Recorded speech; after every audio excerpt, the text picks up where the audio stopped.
미역과 이것 함께 드시면 당뇨가 사라지고 치매가 예방됩니다. 평소 무심코한 이 행동 때문에 암과 치매에 걸릴 수 있습니다. 미역에는 풍부한 영양 성분이 있어 당뇨 예방, 골다공증, 심혈관 질환 예방, 암 예방 등 다양한 효능을 갖고 있기도 하죠. 그렇다면 미역은 어떻게 먹어야 암과 치매에 안 걸리고 우리 몸을 건강하게 만드는 보약이 될 수 있을까요? 미역국 끓일 때 고소한 들기름에 미역을 달달 볶아서 끓여 먹으면 정말 맛있잖아요. 그런데 절대로 미역을 볶을 때 들기름을 넣고 조리하시면 안 됩니다. 들기름은 오메가3 지방산과 혈관의 콜레스테롤을 제거하고 노폐물을 배출하여 혈관을 건강하게 해줍니다. 또한 동맥경화를 방지하여 심혈관 질환을 예방하고 뇌신경을 활발하게 하여 치매 예방에도 좋은 효능이 있습니다. 그런데 들기름은 다른 점이 낮아 열을 가하게 되면 산패가 되어 좋은 성분은 없어지고 1급 발암물질인 벤조피렌이 생성됩니다. 벤조피렌은 암을 발생시킬 뿐만 아니라 뇌 분비계의 장애를 일으키고 뇌 건강에 악영향을 주는 정말 위험한 물질입니다. 건강에 좋은 줄 알고 넣은 들기름 때문에 오히려 건강을 해치는 독을 먹는 상황이 되는 거죠. 들기름은 미역국을 다 끓인 다음에 마지막에 한 스푼 넣어 드시면 들기름의 효능과 고소한 맛을 온전히 누릴 수 있습니다. 미역과 함께 드시면 절대 안 되는 두 번째 음식은 바로 대파입니다. 다른 국이나 찌개를 끓일 때는 파를 꼭 넣는데 유독 미역국을 끓일 때는 왜 파를 넣지 않는 걸까요? 그 이유는 미역과 대파 둘 다 알긴산이라는 성분이 있는데 이 알긴산은 미끌거리는 식감이 있습니다. 함께 드시게 되면 식감이 나빠지는 이유도 있지만 식감보다도 더 중요한 이유가 있습니다. 대파에는 인과 유황 성분이 있는데요. 미역과 대파를 함께 드시게 되면 대파 안에 인과 유황 성분 때문에 미역에 함유된 칼슘의 흡수를 방해받게 됩니다. 미역에는 칼슘이 엄청나게 많이 들어있는데요. 미역에 함유된 칼슘의 함량은 100g당 960mg이고요. 우유에 함유된 칼슘의 함량은 100g당 105mg입니다. 우유보다 9배 정도나 더 많다는 것이죠. 성인 기준 하루 칼슘의 권장 섭취량이 600mg에서 700mg 정도인데요. 미역국을 한 그릇만 드셔도 충분히 섭취하실 수 있는 양입니다. 우유를 소화 못 시키는 분들이 칼슘을 섭취하기 위해서는 미역이 정말 좋은 식품이 되는 거죠. 이렇게 많은 칼슘은 우리 몸의 뼈를 튼튼하게 해주고 골다공증 예방에 도움을 주는데요. 이 골다공증 예방은 50대 이후의 여성분들에게는 정말 중요한 효능입니다. 골다공증으로 인해 골반뼈가 골절이 될 경우에 65세 이상은 30%가 1년 내에 사망하고 80세 이상은 50%가 2개월 내에 사망을 할 수 있다는 통계가 있습니다. 나이가 들어갈수록 미역을 충분히 섭취하시는 것을 추천드립니다. 이런 칼슘 보충제에 정말 중요한 미역을 대파와 함께 드신다면 칼슘 흡수가 제대로 되지 않는 것이죠. 미역에 미끌미끌한 성분이 알긴산이라고 했잖아요. 이 알긴산도 우리 몸에 정말 중요한 역할을 해줍니다. 바로 알긴산은 다른 물질을 흡착하는 성질이 있어 혈관 내에 나쁜 콜레스테롤을 흡착하여 배출을 도와줍니다. 이렇게 되면 동맥경화를 예방할 수 있고 혈액순환을 원활하게 하며 심혈관 질환을 예방하는 데 도움을 줄 수 있습니다. 미역이 피를 맑게 한다고 하잖아요. 바로 이 알긴산의 효능 때문에 혈관이 깨끗해지기 때문입니다. 또한 알긴산은 장 운동을 촉진하고 배변 활동을 원활하게 하여 변비 예방에 도움을 줍니다. 이는 미역의 풍부한 식이섬유와 함께 장 건강에 도움을 주는 거죠. 미역에 함유된 풍부한 식이섬유는 당뇨 예방에 탁월한 효능을 발휘하는데요. 국립보건원에서 장년층 7,400명을 대상으로 추적 조사를 해봤는데 해조류를 전혀 먹지 않는 사람과 매일 미역국 반 그릇 이상의 해조류를 섭취한 사람의 당뇨병 발생 위험도를 조사했는데 하루에 미역국 반 그릇 이상 먹는 사람이 해조류를 전혀 먹지 않는 사람에 비해 당뇨병 발생 위험도가 20%가 낮았습니다. 미역의 풍부한 식이섬유는 급격히 오르는 혈당을 막아주는데요. 식이섬유가 소화의 속도를 늦춰주고 인슐린의 분비를 조절해주기 때문입니다. 식이섬유는 포만감을 높여주고 칼로리가 낮아 식사량을 조절하는 데 도움을 주고 체내에 노폐물과 독소를 배출하여 체중을 감량하는 데도 도움을 주어 다이어트 식품으로도 많이 활용되고 있습니다. 미역국은 또 아이를 출산한 산모들이 반드시 먹는 음식인데요. 미역의 풍부한 요오드는 출산 후 늘어난 자궁을 수축시켜주는 데 도움을 주며 모유가 잘 나오도록 도와줍니다. 또한 요오드는 피를 멎게 하여 상처를 빨리 아물게 하는 역할도 해줍니다. 칼슘과 철분이 풍부하여 출산 후에 흥분된 신경을 안정시켜주고 혈액의 생성을 도와 산모의 빈혈 예방에 도움을 주게 됩니다. 또한 칼륨이 풍부한데요. 칼륨은 체내 나트륨을 배출해주는 역할을 해줘 산모의 부종을 완화시켜주는데 탁월하기도 합니다. 그리고 요오드는 산모에게 좋을 뿐만 아니라 신진대사를 촉진하여 몸에 에너지를 보충해주는 역할을 합니다. 요오드가 부족할 때 나타나는 증상들이 있는데요. 몸에 기력이 없다고 하죠. 힘이 없고 피로감이 높아지게 됩니다. 신진대사가 원활하지 않기 때문에 몸의 영양소를 소모하지 않게 되어 체중이 증가하게 되고요. 피부가 건조해져 거칠어지고 탈모도 일어날 수 있습니다. 나이 들면서 인지 능력이 떨어지는 것도 요오드 부족의 한 현상일 수도 있습니다. 요오드가 부족하면 우리 몸의 호르몬의 중추적인 역할을 하는 갑상선에 문제가 생기는데요. 바로 갑상선 저하증이 생길 수 있습니다. 이러한 문제들을 미역을 섭취함으로 예방할 수 있는 건데요. 요오드의 하루 권장 섭취량은 2.4mg입니다. 미역국 한 그릇에는 요오드가 약 1.1mg 정도 함유되어 있으니 미역국은 하루에 한두 그릇만 드시길 바랍니다. 요오드는 과하게 섭취하게 돼도 문제가 생기는데요. 요오드의 섭취량이 많아지면 갑상선염이나 다른 갑상선 질환도 유발할 수 있습니다. 특별히 갑상선이 약하신 분들은 미역을 섭취하는데 주의하셔야겠습니다. 갑상선은 우리 몸에서 가장 중요한 내분비 기관 중 하나인데요. 갑상선은 목 부분, 기관지 아래에 위치한 나비 모양의 내분비 기관인데요. 중요한 여러 기능을 하지만 그 중에서도 대사율을 조절하는 역할이 있습니다. 갑상선에 T3, T4 호르몬을 분비하여 우리 몸의 에너지 소비와 체온 조절을 하는데 중요한 역할을 하게 됩니다. 갑상선 호르몬은 신경 시스템의 정상적인 기능을 유지하는데 꼭 필요한데요. 호르몬이 제대로 분비되지 않아 수치가 너무 높거나 낮게 되면 우울, 불안 증세, 기억력 감퇴 등의 문제도 발생할 수가 있습니다. 이 갑상선 호르몬에 영향을 미치는 것 중에 요오드가 있는데요. 요오드가 부족하면 세계보건기구에서는 뇌세포가 손상되고 치매가 발생할 수 있다고 보고하고 있습니다.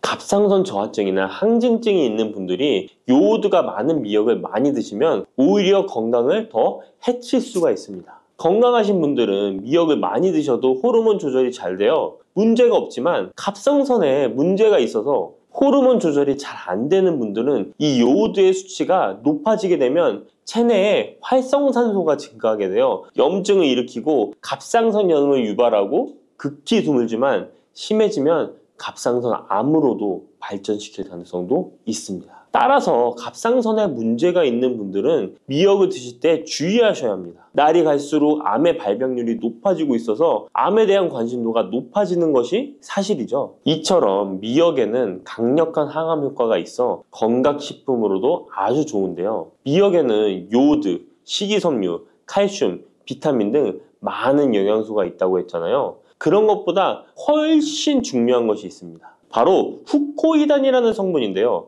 이 성분이 바로 강력한 항암 작용을 한다고 알려져 있습니다. 후코이단 성분은 미역의 줄기보다 미역귀에 7배나 많이 들어있어 요즘에 미역귀가 항암식품으로 많이 알려져 있습니다. 이 후코이단은 암세포가 스스로 사멸되도록 유도하는 효능이 있습니다. 이러한 효능으로 암세포가 생기는 것을 막아주고 전이 되는 것도 방치할 수 있는 거죠. 후코이단은 특히 폐암, 간암, 대장암, 유방암, 백혈병에 효능이 좋다고 입증된 논문들이 발표되기도 했습니다. 후코이단은 항암 작용 외에도 콜레스테롤 혈관에 흡착되지 않도록 막아주고 혈류를 원활하게 해주어 혈관을 건강하게 해주는 역할을 해줍니다. 이렇게 혈관을 깨끗하게 해주어 뇌졸중과 뇌경색, 심근경색 등의 심혈관 질환도 예방할 수 있습니다. 미역귀와 함께 토마토를 드시면 항암 효과를 극대화할 수 있는데요. 토마토가 채소의 왕으로 불리며 우리 몸에 정말 좋다는 사실 알고 계시죠? 토마토에는 라이코펜이라는 항산화 성분이 풍부하게 함유되어 있습니다. 라이코펜은 강력한 항산화 작용으로 몸 안의 활성산소를 제거하여 혈관을 건강하게 하고 염증을 제거하여 노화를 예방할 뿐만 아니라 미역의 후코유당과 만나 암세포를 제거하는 강력한 항암작용을 하게 됩니다. 미역과 함께 드시면 효과가 극대화되는 음식으로는 두부가 있습니다. 콩으로 만든 두부는 식물성 단백질이 풍부해서 건강식품으로 우리 식탁에 정말 많이 올라오죠. 두부에는 단백질뿐만 아니라 사포닌 성분도 풍부하게 함유되어 있습니다. 사포닌은 인삼, 홍삼, 더덕 등에도 풍부하게 함유되어 있는 성분인데요. 이 사포닌은 면역력을 강화하고 체내의 활성산소를 제거하여 노화를 방지하고 항암작용도 하여 암을 예방하기도 합니다. 정말 기적과 같은 성분입니다. 그런데 이 사포닌의 단점이 체내에 요오드를 배출하여 요오드 결핍이 있는 분들은 주의하셔야 하는데, 미역과 함께 드신다면 미역에 함유된 풍부한 요오드와 사포닌의 만남으로 미역의 섭취로 과다할 수 있는 요오드의 양을 두부의 사포닌이 배출시켜주어 걱정 없이 드실 수 있게 되는 것이죠. 칼슘은 뼈를 튼튼하게 만들어준다고 상식적으로 알고 계시잖아요. 우리 몸에는 칼슘이 많아도 골다공증이 생긴다는 사실 들어보셨나요? 칼슘이 풍부한 우유를 많이 마시는 덴마크나 스웨덴 같은 나라에서 골다공증이 많다고 합니다. 오히려 많은 칼슘이 오히려 혈관이나 심장에 쌓여서 석회화를 일으켜 건강을 해치게 되는데요. 그렇다고 칼슘이 많은 음식을 안 먹을 수도 없고 어떻게 해야 할까요? 걱정하지 마세요. 해결책 바로 알려드릴게요. 그것은 바로 계란과 함께 드시면 해결됩니다. 계란에 들어있는 다양한 영양 성분이 오스테오칼신이라는 단백질을 활성화시켜 주는데, 이 단백질은 뼈를 강화하고 칼슘이 뼛속으로 제대로 흡수할 수 있도록 도와줍니다. 이 오스테오칼신을 활성화해주는 역할을 하는 게 비타민 K2인데, 우리나라에서는 허가가 늦게 나서 그동안 정식으로 섭취 못했던 비타민 K2도 지금은 허가가 나서 요새 영양제를 보면 칼슘과 마그네슘, 비타민 D와 비타민 K까지 같이 들어있어 칼슘의 흡수를 더욱 용이하게 만들어주는 영양제도 쉽게 찾아볼 수 있습니다. 그런데 이렇게 칼슘을 아무리 많이 섭취해도 흡수가 안 돼 그대로 혈관에 남게 되면 쌓이고 쌓여서 석회화를 유발시킬 수 있겠죠? 이처럼 미역과 계란을 함께 섭취하면 칼슘의 흡수를 도울 뿐 아니라 우리 몸의 pH 균형을 잡아주는 데도 중요한 역할을 해줍니다. 미역은 알칼리성 식품이고 계란은 산성 식품으로 같이 섭취하면 약알칼리성 상태로 유지시켜줍니다. 게다가 소화에도 좋고 미역은 단백질과 잘 어울리니 계란과 함께 먹으면 소화도 잘 되고 우리 몸의 흡수도 잘 된답니다. 믹스커피 지금부터 꼭 이렇게 드셔야 돼요. 의사들이 적극 추천하는 방법입니다. 믹스커피는 당뇨에 안 좋다는데 먹어도 되는 거야?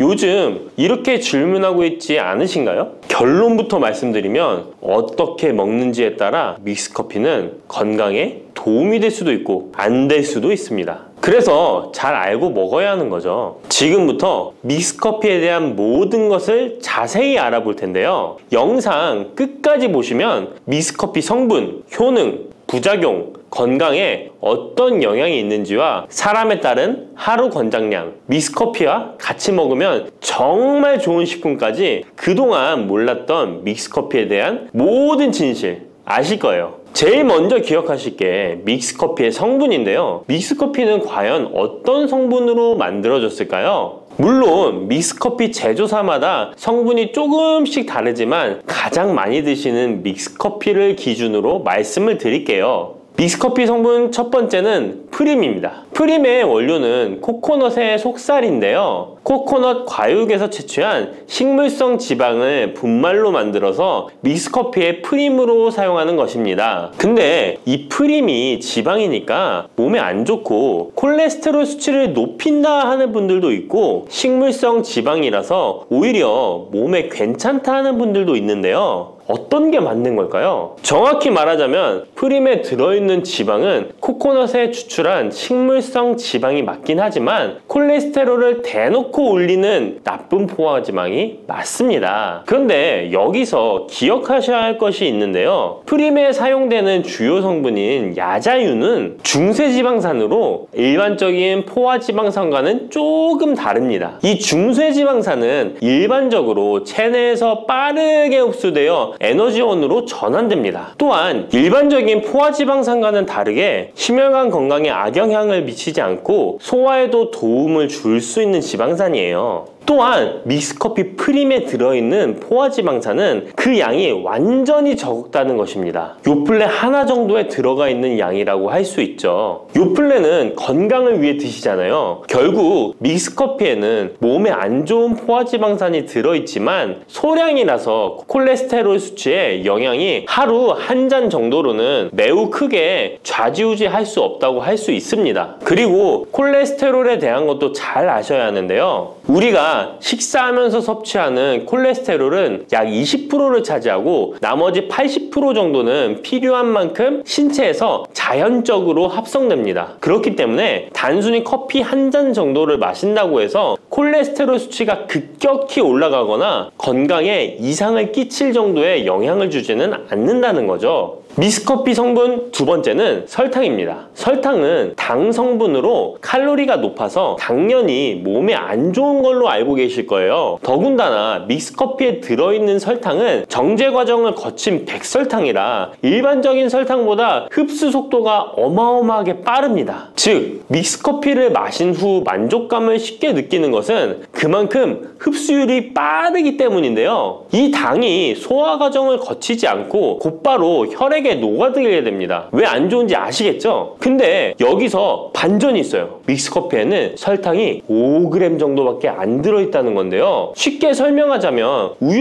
200ml 한 잔이 칼로리가 135칼로리 정도 되고요. 단순당 함량은 10g 정도 됩니다. 그리고 콜라 한 캔의 칼로리는 100칼로리 정도 되고 단순당 함량이 27g 정도 됩니다. 그리고 요구르트는 큰 거 말고 작은 요구르트도 칼로리가 45칼로리에 단순당 함량도 9g 정도 되는데요. 그렇다면 믹스커피 한 잔에 들어있는 칼로리는 얼마나 될까요? 믹스커피 한 잔에는 칼로리가 50칼로리 정도 들어있고요. 단순당은 6g 정도 들어있어요. 칼로리를 먼저 보자면 작은 요구르트 한 병 정도 수준인 거예요. 콜라랑 비교해봐도 콜라 절반 정도 수준이고 우유 200ml 한 잔하고 비교하면 3분의 1 정도 되는 거예요. 우유는 건강에 좋다고 드시는 경우가 많은데 칼로리로만 보면 믹스커피가 더 좋아 보이죠? 물론 칼로리만 비교할 수는 없겠죠. 그 다음에 단순당을 한번 비교해 볼게요. 단순당이 믹스커피 한 잔이 5g인데 작은 요구르트랑 비교해도 절반 정도 수준이고 콜라 한 캔이랑 비교하면 6분의 1 정도 수준이에요. 그리고 우유 200ml랑 비교해도 절반 수준인 거죠. 이렇게 비교하면 요구르트나 우유, 콜라 절대 먹지 말아야 하는 거 아니야? 이렇게 생각하실 수 있는데 그게 아니고요. 믹스커피가 그만큼 칼로리와 단순당이 생각하시는 것보다는 적다는 거예요. 칼로리와 단순당이 높으면 당연히 몸에 안 좋을 수 있는데 생각하시는 것처럼 믹스커피에 많지 않고 적응량이니 하루에 5잔, 6잔씩 매일 꾸준히 드시는 거 아니면 심각한 질환을 초래할 만큼 영향을 끼치지는 않습니다. 그러면 하루에 몇 잔까지 먹는 게 괜찮을까요? 일단 당뇨가 있거나 당이 높으신 분들은 하루 한 잔 정도가 적당한데요. 식후 3시간 정도 후에 드시는 걸 추천드립니다. 그리고 당 체크를 계속 하시니 당 수치가 높지 않으시면 2잔 정도까지 드셔도 괜찮으실 거예요. 당뇨가 없으신 일반인 분들은 하루에 2잔에서 3잔까지도 상관이 없으시고요. 그렇다고 이를 매일매일 드시는 것은 적은 양이라도 몸속에 쌓이기 때문에 그리 좋지는 않다는 거 다들 알고 계시죠? 그래도 건강을 위해 미리 예방하는 차원에서 식후 바로 드시지 마시고 2시간 정도 후에 드시면 좋습니다. 믹스커피의 성분 세 번째는 커피에 들어있는 카페인입니다. 카페인에 대해 설명하기 전에 믹스커피도 일반 커피처럼 커피가 들어가 있기 때문에 커피 성분이 주는 효능이나 부작용도 나타날 수 있습니다. 먼저 커피의 효능을 보자면 커피의 효능 첫 번째, 암 예방 효과입니다. 미국 건강 매체 캔서 헬스에 따르면 ITPR3라는 물질은 대장암에서 간 전이에 기여하는 유전자의 발현을 유도해서 도미노 효과를 유발하는 물질인데, 특별한 억제제는 아직 없지만 커피를 마시는 사람들에서 카페인이 이 ITPR3에 대한 억제 효과를 보인다는 것을 발표했고, 카페인 섭취와 대장암 재발 및 사망률의 관계를 추적한 결과 하루 4잔 이상 커피를 마신 환자들이 전혀 마시지 않은 사람들에 비해 생존율이 현저히 향상된 것으로 규명된 바 있는 연구도 진행했었습니다. 이런 실험을 진행하면서 커피의 카페인에 대한 효능들이 지금까지 다양하게 연구되고 있는데요. 그렇다고 해서 커피를 무조건 많이 드시란 이야기는 아니고, 또 믹스커피 자체가 이런 효능이 있다는 말도 아니에요. 커피에 카페인에 대한 몇 가지 실험을 이야기 드린 거고요. 그만큼 카페인에 대한 너무 부정적인 인식을 변화시켜 보시라고 말씀드리는 거예요. 커피의 효능 두 번째는 기억력 회복 효과입니다. 서울대 식품생명공학부 교수님께서 쥐의 인지 능력을 실험했는데요. 쥐를 물에 빠뜨린 뒤 안전한 장소에 도착하는 시간을 측정해 봤더니 평균 10초 정도 걸렸습니다. 그 쥐들에게 기억력을 손상시킬 수 있는 물질들을 투입하고 같은 실험을 했을 때 안전한 장소를 발견하는데 최대 40초가 걸렸습니다. 이 쥐들은 두 그룹으로 나눠 한 그룹은 하루에 3잔의 커피를, 다른 그룹은 6잔의 커피를 주입했습니다. 그 결과 하루 3잔의 커피를 준 쥐들은 20초로 빨라졌습니다. 그런데 하루 6잔을 주입한 쥐들은 거의 정상으로 돌아왔고 평균 10초 정도 걸렸습니다. 이런 결과에 따르면 커피가 기억력 회복에 확실히 도움이 되었다고 할 수 있는 실험도 있다고 간략히 소개해드리는데, 참고로 이 실험에서는 일반 카페인 커피와 디카페인 커피 두 종류를 같이 실험했는데 거의 똑같은 효과를 보였습니다. 결론은 커피에 카페인이 없어도 커피에 들어있는 클로로겐산 등 각종 항산화제 성분 덕분에 기억력 회복 효과가 높아졌다는 것입니다. 정말 놀랍지 않나요? 나이가 들어가면 기억력이 안 좋아지고 인지 능력 장애가 오면서 더 나아가서는 치매가 올 수도 있는데, 커피의 성분이 이런 질병을 예방할 수 있다니 너무 커피를 부정적인 시각으로 보시지 않아야겠죠? 그렇다고 남용하면 안 되시고, 모든 사람에게서 동일한 실험 효과가 나타나는 것이 아니니 자신의 상태를 잘 알고 드셔야겠죠? 다만 카페인에 예민하신 분들은 믹스커피나 일반 카페인 커피를 드시면 잠을 잘 못 주무실 수도 있으니까 디카페인 커피를 추천드립니다. 그리고 역류성 식도염, 위염 같은 위장 질환이 있으신데 커피는 드시고 싶은 분들은 될 수 있으면 디카페인 커피를 드시면 되겠죠? 커피의 효능 세 번째는 혈당 조절 효과입니다. 전 세계적으로 대사증후군을 앓고 있는 사람이 10억 명이 훨씬 넘는다고 하는데요. 이처럼 많은 사람들이 모든 질병의 근원이라고 불리는 대사증후군을 가지고 있습니다. 최근의 연구들은 커피가 대사증후군의 발병 위험을 감소시킨다는 것을 보여주고, 대사증후군의 발병 위험률을 감소시킨다는 것을 보여주고 있는데요. 커피에 대한 매우 흥미로운 연구 논문을 소개하겠습니다. 이 연구는 하루에 5잔의 카페인을 마신 사람들과 카페인이 없는 커피를 마신 사람들을 비교했습니다. 카페인 커피를 마시는 사람과 카페인 없는 커피를 마시는 사람은 커피를 마시지 않는 사람에 비해 당 섭취 2시간 후 혈당이 13.1%나 크게 떨어졌습니다.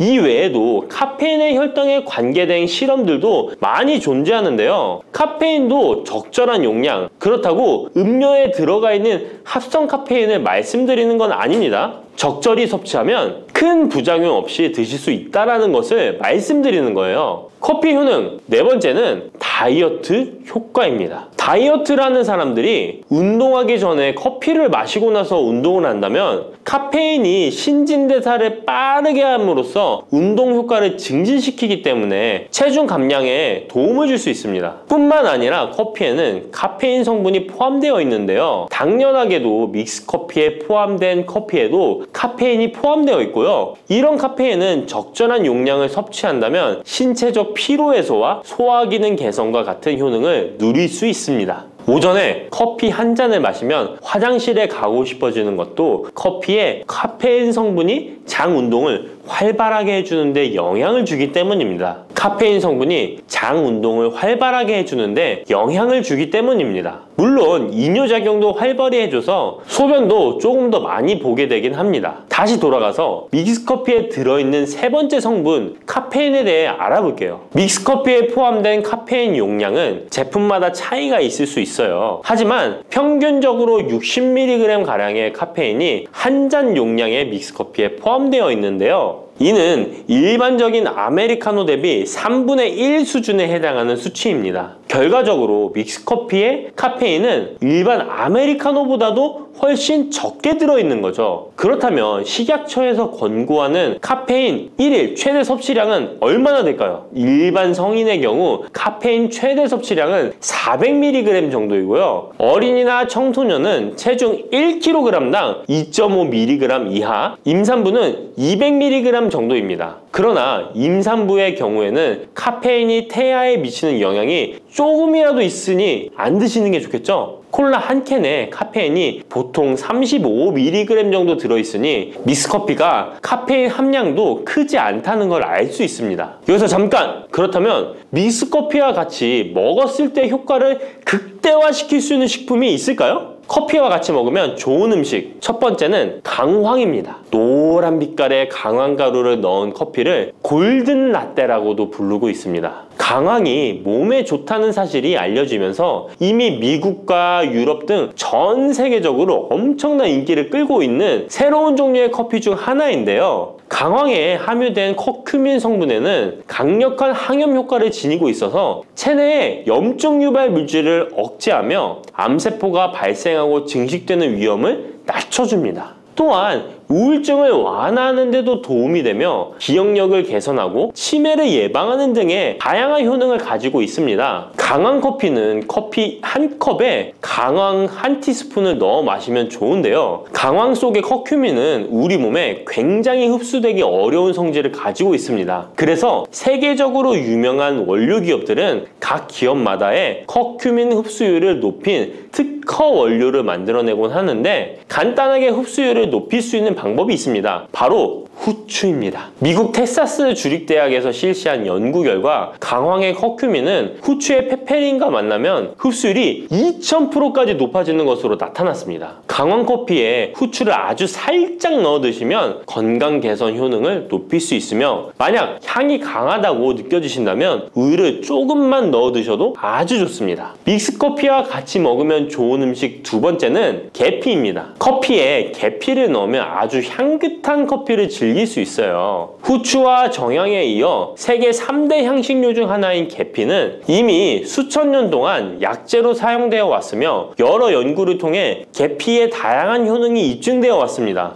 커피의 원료 생산지인 멕시코에서도 커피에 시나몬 스틱을 넣은 커피를 즐겨 마신다고 합니다. 미국 당뇨협회가 발표한 연구에 따르면 제2형 당뇨병 환자에게 계피를 투여하자 혈당 중성지방 수치는 낮아지고 좋은 콜레스테롤 수치는 높아졌다고 해서 블랙커피에 계피 2분의 1 티스푼을 넣은 후에 섞어 마시는 것이 황금 비율이라고 하니 한번 참고해서 드셔보시면 좋을 것 같네요. 특히 혈액순환에도 아주 좋습니다. 믹스커피와 같이 먹으면 좋은 음식 세 번째는 생강입니다. 강력한 항산화 성분을 가진 생강은 커피에 넣어 함께 곁들여 마시면 생강의 알싸한 맛이 부드러워지면서 향긋한 생강커피를 즐길 수 있습니다. 생강의 매운맛을 내는 쇼가올과 진저롤 성분이 혈중 콜레스테롤을 낮춰서 동맥경화나 뇌경색 등을 예방하며 항염, 항암 효과가 뛰어나서 암을 유발하는 종양세포의 성장을 억제하는 등의 다양한 효능을 지니고 있습니다. 특히 기관지를 확장시키는 효과가 있어서 기관지염이나 천식, 비염을 달고 사시는 분들은 자주 섭취하시면 아주 좋습니다. 추가로 생강에는 디아스타제라는 단백질 분해 요소가 있어서 식후 커피에 생강가루를 넣어 마시면 장 운동을 촉진해 더부룩한 속을 해소하는 데에도 도움을 얻을 수 있습니다. 드시는 방법은 커피 한 컵에 생강가루 한 티스푼을 넣어 드시면 되고, 생강의 맛이 걱정되신다면 처음에는 조금씩 넣어서 서서히 맛을 익혀가는 것도 좋은 방법이라고 할 수 있습니다. 제가 말씀드린 방법이 무조건 믹스커피를 먹어라 먹지 말아라 하는 말은 아니고, 믹스커피에 대한 오해와 건강을 걱정하시는 분들께 어떤 식으로 먹으면 조금이나마 건강에 대한 걱정을 덜게 만들어 줄까 하는 의문에서 시작한 것이기 때문에 오해 말고 편안하게 들어주시면 좋겠습니다.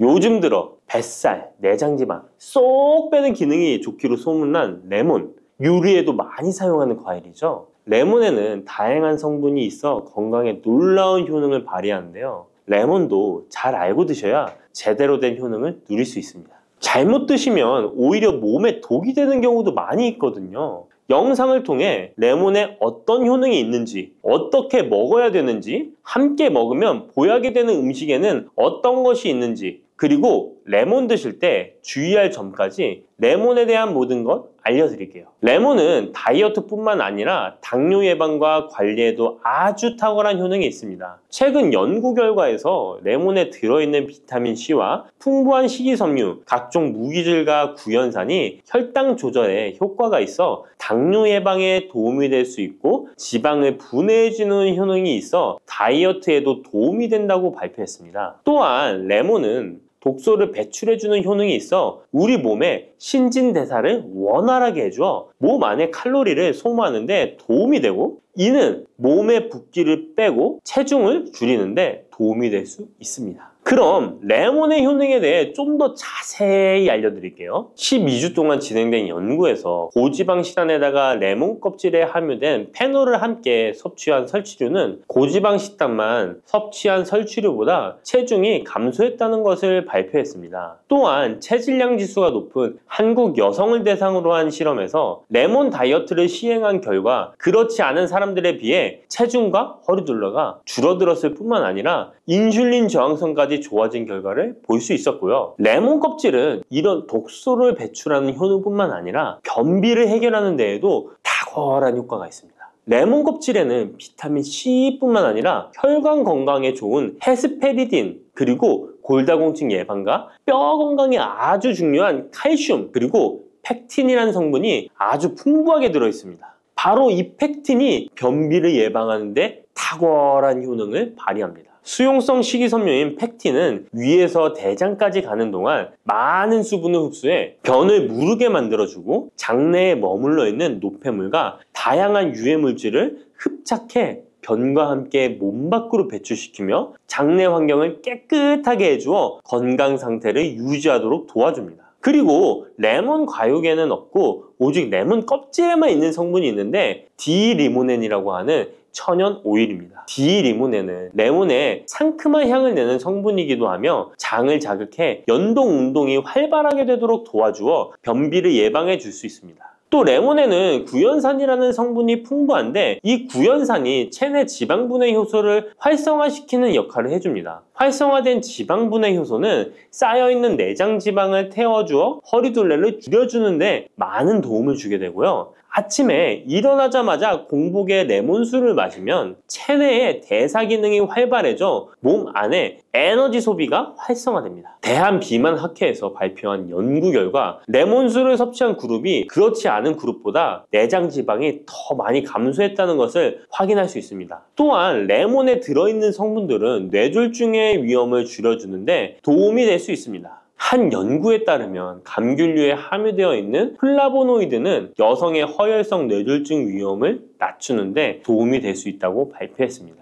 허혈성 뇌졸중은 가장 흔한 유형의 뇌졸중인데 혈전 때문에 뇌로 가는 혈액의 흐름이 방해되면서 발생할 수 있습니다. 플라보노이드가 함유된 음식을 장기간 섭취하면 이런 심혈관 질환뿐만 아니라 각종 암을 예방하는 데 도움이 될 수 있다고 하는데요. 레몬에는 이런 플라보노이드와 함께 강력한 항산화 작용을 하는 비타민 C가 풍부합니다. 이 항산화 작용으로 세포 손상을 방지하고 암세포를 억제하는 항암 효과를 가지는 것이고요. 또한 레몬은 피부 미용에도 좋은데요. 피부색을 건강하게 해주는데 탁월한 효능이 있습니다. 비타민 C는 콜라겐을 형성하는 데 중요한 역할을 해주고 피부를 환하게 해주며 잡티를 제거해 주는데 효과가 있기 때문이죠. 그리고 레몬의 놀라운 효능 중 하나는 당뇨를 예방, 개선하는데 탁월하다는 겁니다. 레몬에는 헤스페리딘이라는 플라보노이드 성분이 들어있습니다. 이 헤스페리딘은 인슐린 감수성을 높이는 데 도움을 주는데요. 인슐린 감수성이 좋아야 혈당이 잘 조절되는데 당뇨가 발병하면 이 감수성이 떨어지면서 인슐린 저항성이 생기게 됩니다. 헤스페리딘이 인슐린 저항성을 개선하는데 많은 도움을 주게 됩니다.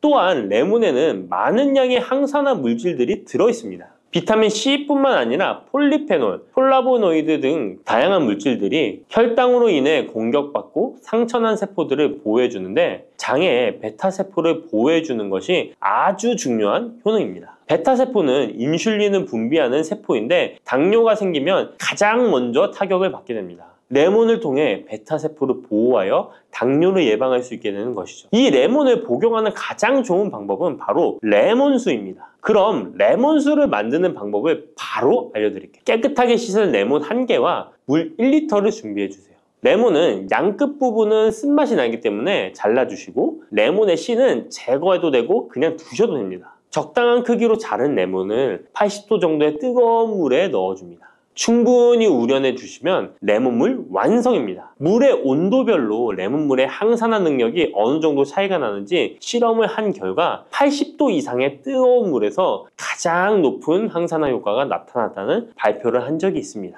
레몬의 제대로 된 효능을 얻기 위해서는 레몬물을 만들 때 꼭 뜨거운 물로 레몬을 우려내 주시기 바랍니다.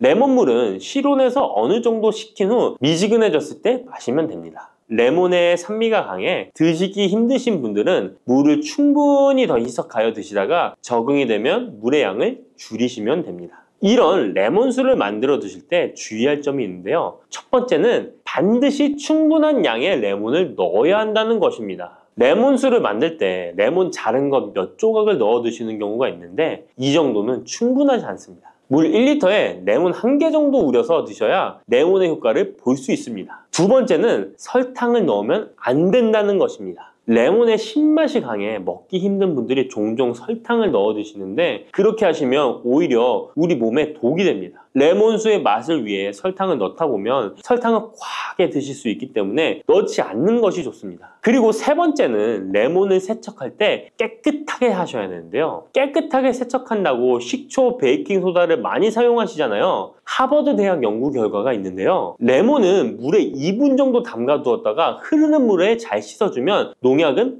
100% 제거된다고 합니다. 그런데 일반적인 상식과는 달리 베이킹소다와 식초를 사용하게 되면 농약이 일부 남아있다는 것을 발표했습니다. 레몬을 세척할 때는 아무것도 넣지 않는 깨끗한 물을 사용하시기 바랍니다. 다음으로 레몬과 함께 먹으면 시너지 효과를 내는 음식을 알려드릴게요. 첫 번째는 바로 계피입니다. 레몬과 계피를 함께 사용하여 약으로 쓰기도 하는데요. 레몬과 계피를 함께 먹으면 면역 체계를 강화해 주는데 도움이 됩니다. 계피는 향긋한 향과 매운맛이 특징인데 소화를 도와줄 뿐만 아니라 혈당 조절에도 탁월한 효능이 있습니다. 또한 레몬에는 염증을 억제하고 수치를 줄여주는 산화 방지제가 풍부한데 레몬과 계피를 지속적으로 섭취하면 강력한 항염 작용이 나타나 관절염에도 많은 도움을 받을 수 있습니다. 또한 레몬과 계피는 다이어트에도 많은 도움을 줄 수 있는데요. 계피는 혈액 속의 인슐린과 탄수화물 수치를 조절해 복부의 지방이 쌓이지 않도록 도와주기 때문입니다.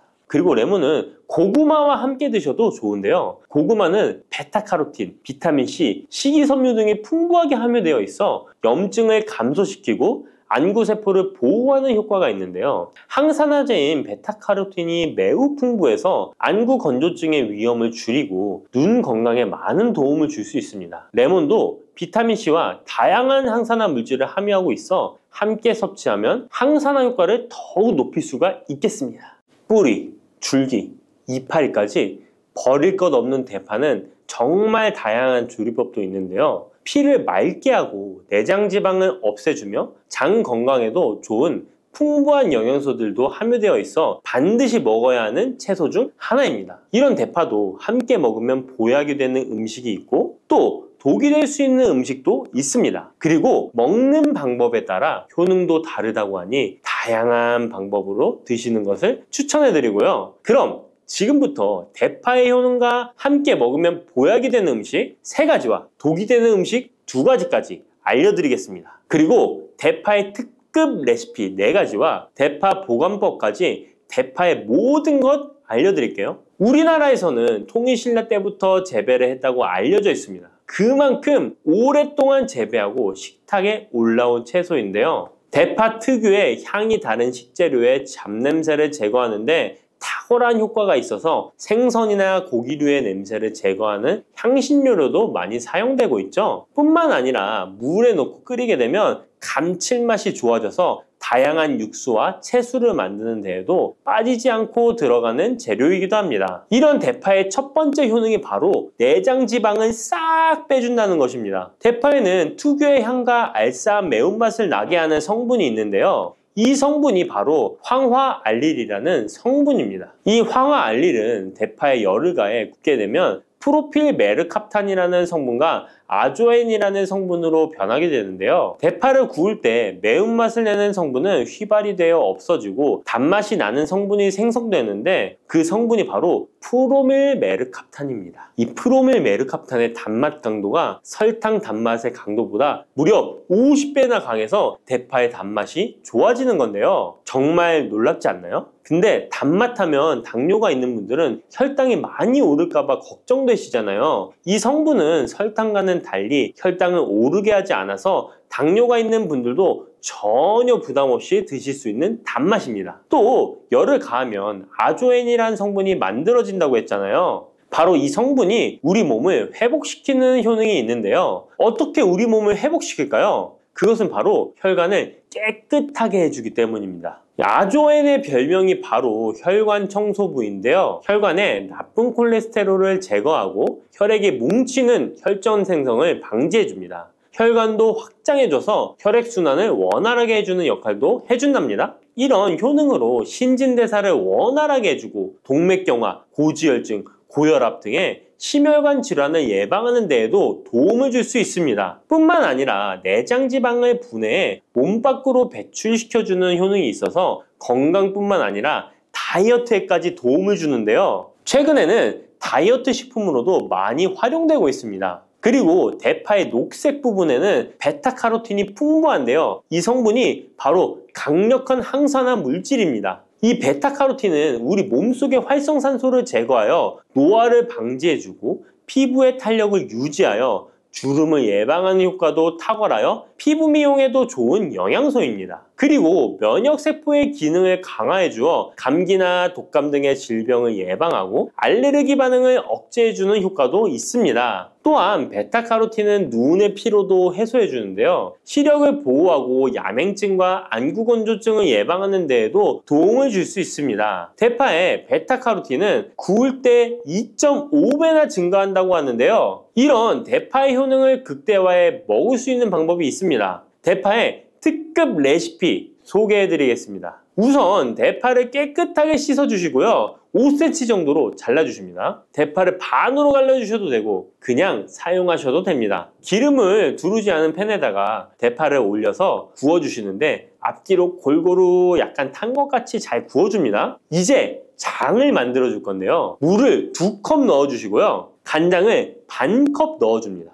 그리고 고춧가루와 참기름을 1스푼씩 넣어줍니다. 이렇게 넣고 한번 끓여주시고 다 끓고 나면 식초를 반스푼 넣어주시면 됩니다. 이렇게 만들어진 양념장을 구운 파를 넣은 그릇에 붓고 하루 정도 숙성시켜 드시면 됩니다. 물론 바로 드셔도 되지만 숙성시켜 드시면 더욱 맛있는 대파 요리를 드실 수 있습니다. 그리고 대파에서 대파의 뿌리는 특히 채소와 육수를 만들 때 많이 사용하는데요. 대파의 뿌리에는 알리신이라는 성분이 풍부하게 함유되어 있습니다. 이 알리신은 우리 몸을 따뜻하게 해주고 열을 올려주는 역할을 하고 혈액순환을 원활하게 해줘서 신경을 안정화시켜주기도 하는데요. 이렇게 신경을 안정시켜주는 효능으로 불면증도 완화해주어 잘 때 머리맡에 두고 주무시는 분들도 계십니다. 그리고 알리신은 몸에 열을 내주는 효능으로 기침 감기와 가래를 완화시켜주는 데 도움을 주며 항균, 항암 효과도 있어서 각종 바이러스와 암세포를 억제해 주어 암을 예방하는 데에도 탁월한 효능을 발휘합니다. 알리신은 지방을 분해하고 배출해줘서 다이어트에도 도움을 준다고 알려져 있습니다. 그리고 대파의 뿌리 부분에는 폴리페놀 성분이 많이 함유되어 있어 심혈관 질환 예방에 탁월한 효능이 있습니다. 식이섬유도 풍부하여 장 운동을 활성화하고 배변 활동을 도와 변비를 예방하고 숙변을 제거하는 효능도 있고요. 이런 대파 뿌리를 채소나 육수 만드실 때 말고는 특별히 많이 안 쓰는데요. 대파 뿌리의 특급 레시피를 하나 알려드릴게요. 그것은 바로 대파 뿌리 생강차입니다. 대파 뿌리와 생강을 함께 끓여서 차로 드시게 되면 기관지나 폐와 같은 호흡기의 염증을 제거해주고 무릎과 같은 관절의 염증도 제거해주어 관절 통증을 완화시켜 줄 수 있습니다. 생강에는 진저롤, 쇼가올, 페로 화합물 등 다량의 항염증 성분들이 함유되어 있어서 우리 몸의 염증을 제거하는 데 탁월한 효능을 가지고 있습니다. 생강은 약재로서 오랫동안 사용되어 왔는데요. 최근에도 계속해서 새로운 효능이 발견되고 있을 정도로 약성이 아주 좋은 식품입니다. 최근 한 연구 결과에 따르면 생강에는 소염 진통제로 많이 사용되는 이부프로펜과 비슷한 항염증 효과가 있고 류마티스 관절염을 완화시키는 데에도 효과가 있는 것으로 밝혀졌습니다. 그럼 지금부터 대파 뿌리 생강차 만드는 방법을 알려드리겠습니다. 먼저 생강을 물에 넣고 끓여주시고요. 처음에는 강불로 해주시고 끓기 시작하면 중불로 줄여서 20분 정도 더 끓여줍니다. 그 후에 대파 뿌리도 넣고 3분 정도 더 끓여주시면 됩니다. 이렇게 끓인 물에서 생강과 대파 뿌리는 건져주시고 따뜻할 때 드시거나 냉장고에 넣고 시원하게 드셔도 됩니다. 이렇게 대파 뿌리와 생강을 함께 끓여 차로 드시면 효과를 극대화할 수 있는데요. 다만 평소에 소화가 잘 안 되시고 위가 약하신 분들은 이렇게 끓인 대파 뿌리 생강차에 물을 섞어서 연하게 드시는 것을 추천해 드립니다. 이렇게 해서 하루에 한 번, 두 번 꾸준히 드신다면 감기 걱정도 없고 염증을 완화시켜 관절염으로 인한 통증도 줄일 수가 있을 거예요. 그리고 대파와 함께 드시면 보약이 되는 식품에는 무도 있습니다. 무를 말려서 무말랭이로 드시면 무의 좋은 성분들을 농축하여 드실 수 있다고 하는데요. 간단하게 다시 한번 알려드리자면 무를 드시면 기침과 가래를 멈추게 해주는 효능이 있고 소화를 잘 되게 해주며 혈관을 깨끗하게 해줘서 심혈관 질환에도 도움을 줄 수 있습니다. 또한 칼슘의 함량이 높아서 골다공증을 예방하고 뼈를 튼튼하게 만들어주죠. 그리고 해독작용도 뛰어나고 혈당을 조절해줘서 당뇨를 예방하는 데에도 도움을 줄 수 있습니다. 이렇게 좋은 물을 대파와 함께 드시면 그 효능이 극대화될 수 있는데요. 특히 혈액을 깨끗하게 해줘서 심혈관 질환을 예방하며 당뇨 또한 예방해 줄 수 있을 뿐만 아니라 당뇨 합병증을 완화시켜 주는 데에도 탁월한 도움을 받을 수 있습니다. 대파를 넣은 무말랭이 무침을 만들어 드시면 오독오독한 무말랭이 식감도 좋고 입맛도 돌게 하는 반찬으로도 정말 좋으니까 꼭 대파 무말랭이 무침도 만들어서 드셔보시길 바랍니다. 대파와 함께 드시면 보약이 되는 음식 세 번째는 바로 두부입니다. 이 대파와 두부가 만나면 우리 몸에 에너지를 공급하여 활력이 넘치도록 도와줍니다. 그 이유는 바로 대파의 알리신 성분과 두부의 비타민 B1이 만나면 알리티아민으로 전환이 되는데요. 이 알리티아민이 비타민의 체내 흡수율을 높여주고 신진대사를 촉진해서 우리 몸의 피로를 회복하고 에너지를 불어넣어 주기 때문입니다. 그럼 여기서 대파 두부조림 맛있게 만들어 드시는 특급 레시피 알려드릴게요. 먼저 잘 씻은 대파를 어슷썰기로 썰어 주시고요. 두부는 정사각형으로 깍둑 썰기를 해줍니다. 먼저 두부를 기름을 두른 팬에 구워주시고요. 노릇노릇해지면 썰어놓은 대파를 넣어줍니다. 간장을 2스푼 넣어주시고요. 고소한 참깨도 뿌려서 잘 익혀주시면 대파 두부조림 완성입니다. 정말 맛있겠죠? 이렇게 만든 대파 두부조림을 드시고 활력 넘치는 하루를 보내실 수 있을 거예요. 대파와 함께 드시면 보약이 되는 음식 네 번째 알려드릴게요. 그것은 바로 대파 팽이버섯 무침입니다. 이 팽이버섯은 버섯 중에서도 버섯 키토산의 성분이 가장 많이 함유되어 있을 뿐만 아니라 식이섬유가 정말 풍부하게 함유되어 있는데요. 버섯 키토산은 혈액 속의 지방을 분해하고 콜레스테롤을 제거해 고혈압, 동맥경화, 심장병 같은 심혈관 질환을 예방할 뿐만 아니라 체내의 지방을 흡착하여 배출시켜 주어 내장 지방을 줄여주는 데에도 탁월한 효능이 있습니다.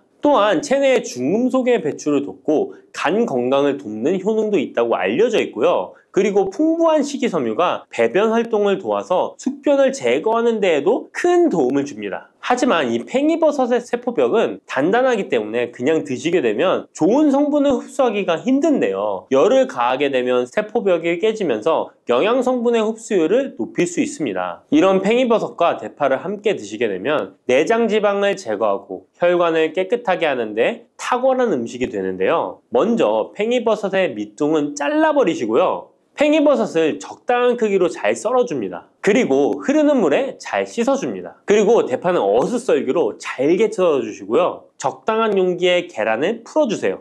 팽이버섯과 대파를 넣어서 잘 섞어주고 소금 한 꼬집을 넣어 간을 해줍니다. 이제 잘 달궈진 팬에 기름을 두르고 부쳐주시면 됩니다. 정말 쉽죠? 그런데 이렇게 좋은 대파도 함께 드시면 안 되는 음식이 있습니다. 대파와 함께 드시면 안 되는 음식 첫 번째는 바로 꿀입니다. 대파와 꿀은 두 가지 다 몸에 열을 올려주는 효능이 있습니다. 한의학에서는 대파와 꿀을 함께 먹으면 위장에 탈이 나고 더부룩한 현상이 나타날 수 있다고 하는데요. 대파와 꿀을 함께 먹으면 위에서 소화액 분비를 억제하여 소화불량을 유발할 수 있기 때문인데요. 또한 꿀은 알레르기 반응을 일으킬 수 있는데 대파와 함께 먹으면 알레르기 반응이 더 악화될 수 있다는 것을 알아두시면 좋고요. 꼭 기억하셔서 대파와 꿀은 함께 드시지 않기를 추천합니다. 또 대파와 함께 드시면 안 되는 음식은 미역입니다. 미역과 대파 둘 다 알긴산이라는 성분이 있는데 이 알긴산은 미끌거리는 식감이 있습니다. 함께 드시게 되면 식감이 안 좋은 이유도 있지만 식감보다도 더 중요한 이유가 있습니다. 왜냐하면 파에는 인과 유황 성분이 있기 때문인데요. 미역과 파를 함께 드시게 되면 파의 인과 유황 성분이 미역에 함유된 칼슘의 흡수를 방해하게 됩니다. 미역에는 칼슘 함량이 높아서 골다공증 예방에 좋은 효능이 있는데 이 효과를 떨어뜨리게 되는 것이고요. 미역국을 끓일 때 대파로 채수를 내어 시원한 미역국을 끓여 드시는 분들이 계신데 절대 미역국을 끓일 때 대파는 사용하지 않으셔야 합니다. 자, 다음으로는 대파 보관하는 법을 알려드릴게요.